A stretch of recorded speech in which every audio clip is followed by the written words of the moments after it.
I'm angry with you. Oh, it's you, Danielle. How did you find me here in Ephraim, so far from Bethany? I followed you here after you raised Lazarus from the dead. So you're angry. Now why could that be? You're not a teacher of the law or priest, one of my usual enemies. So there's no danger you'll lose your job by believing in me. You're not a Roman, so you needn't fear I'll cause a riot and give you trouble. What's bothering you, Danielle? You already know what's bothering me, Jesus. Whatever I think or speak, you seem to know even before I do. It's about my brother. The one who died last year of that terrible fever. Yes, I know. My heart grieves with you and your family. I've wept much because of your loss. Have you? Jesus, really? I wish I could believe that. If you grieve as I do, why didn't you heal my brother? You have healed others. When I heard that you healed the royal officer's son in Capernaum, I knew you had to be the Messiah. But from that moment, I've been your disciple. I was there at the pool of Bethesda when you asked the crippled man if he wanted to get well. When he answered yes, you said, "Get up, pick up your mat, and walk." And he did.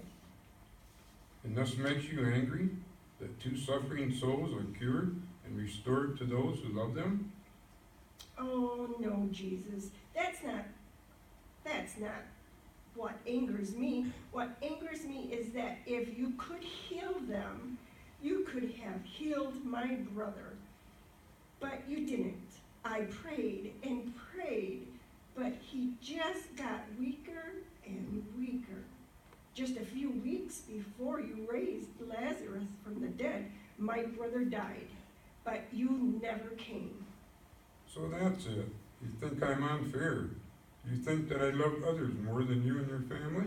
Yes, Jesus, that's it, what I think.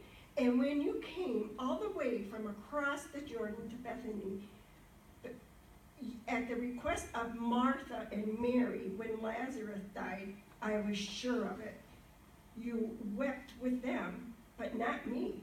You went to Lazarus' tomb, but not my brother's. You restored Lazarus with his family, but my brother is still dead. I'm angry, Jesus. Believe me, Danielle, when I say I understand your anger. At the tomb of Lazarus where I wept, I was just as angry as you, even more. I was angry that Satan rejoices in grief and suffering and seeks to destroy faith just when it is most needed and yet most fragile. I was angry that sin has so wounded the whole human race that all must hurt and die. I was angry that self-righteous men would do everything in their power to keep sinners from repenting and turning to me in faith. You were angry too, Jesus? Yes, Danielle. Then why haven't you stopped all these enemies of life and soul? Why haven't you healed all the sick and raised all the dead? And forgive me for being so selfish, Jesus, but why didn't you do these things for my brother?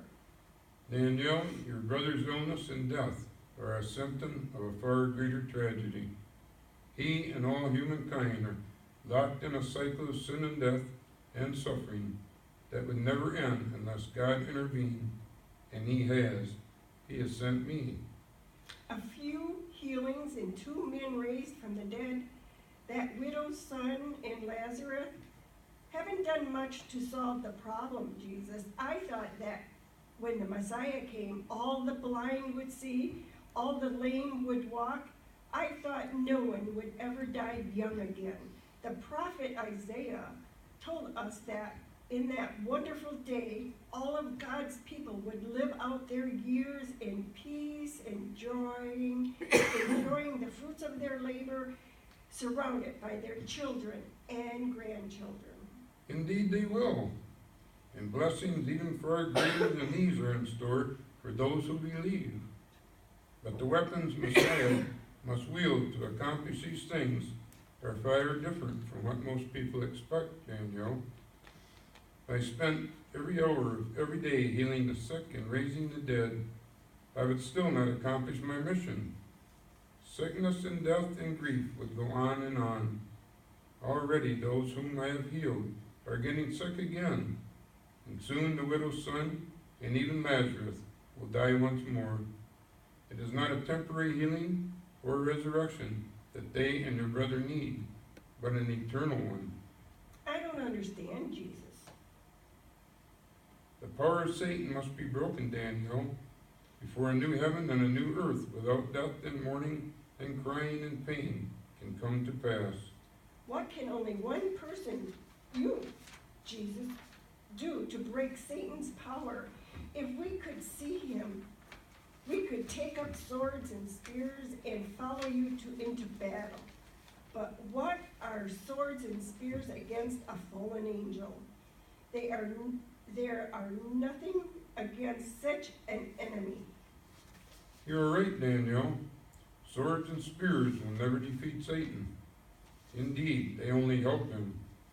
A different weapon is needed, a weapon despised and reviled by Jew and Gentile alike, an object of contempt in the world, but nonetheless the most powerful weapon in the arsenal of God. What is this weapon, Jesus? It is the cross.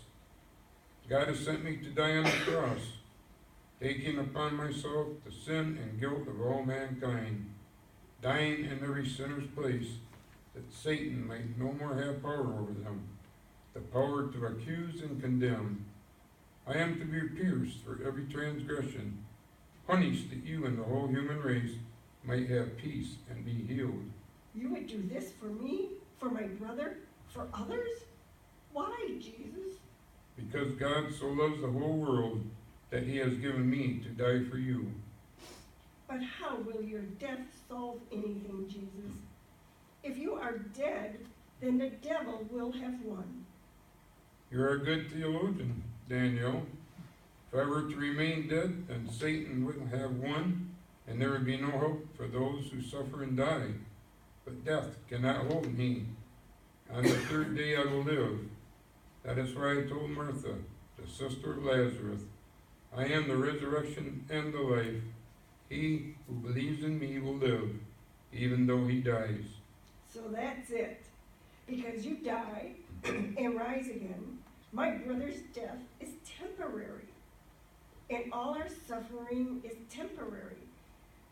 Though we grieve now, it won't be for long. Someday there will be a whole new world full of life and beauty and laughter, with no evil and no death. Yes, Danielle. And those will be days that will never end. And even the best of days do now. I'm beginning to understand, Jesus. Even if I had my brother back right now and we were celebrating with a great banquet, soon it would be over. It might be me who would get sick and die, and perhaps my mother. And grief would be with us all over again. But because of your death and your rising again on the third day, the cycle is broken. Our suffering and grief are only a little while. Oh, Jesus, I do understand. I do believe you. And you're not angry anymore, Danielle? No, Jesus, I'm not angry. Well, perhaps I'm angry, but I understand what you've come to do, and it helps me with my anger when I think that wonderful world without end, and you've come to bring, my anger and grief somehow becomes bearable. Danielle, your present suffering is real, and I feel it just as surely as if your brother's death were my own brother's death. But believe this, whatever our present suffering, it is not even comparable to the glory that is still to come. Oh, what a happy day that will be. How I wish others could come to know the peace and the happiness I suddenly feel, Jesus. Oh, how I wish they could know you as the resurrection and the life. So do I, Danielle. So do I.